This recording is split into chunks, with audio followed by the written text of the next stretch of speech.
वडील, एक स्थळ आलंय, काय सांगायच त्यांना? आई, आपला पोरगा सोडून चालला आहे, आपल्याला नको म्हणून सांगा त्यांना.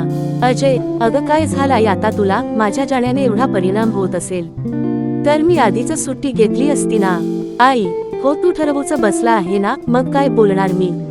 आई, कुठली आहे मुलगी बघू? अजय, बाबा, मामाला माझ्यासाठी दुसरं कोणी सापडलं नाही का?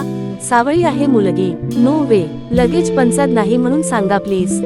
बाबा, बेटा, रंगरूपावरून कोणाला कधी जज करायचं नसतं. कधीची तीच व्यक्ती तुझ्या कामी उद्या येणार. मुलगी चांगली आहे, शिकलेली आहे.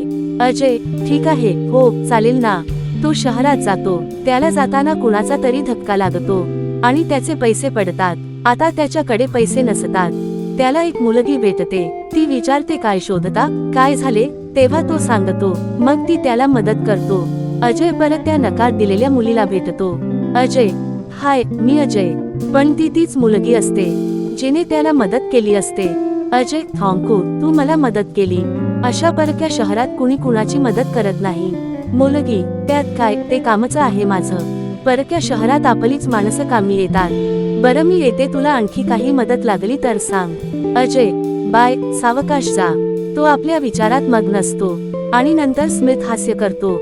अजय, मी तुला नीट ओळखू शकलो नाही. तू मला ओळखलेलं असून न ओळखल्यासारखं करून मला मदत करत गेलीस. मी तुला न भेटताच नकार दिला.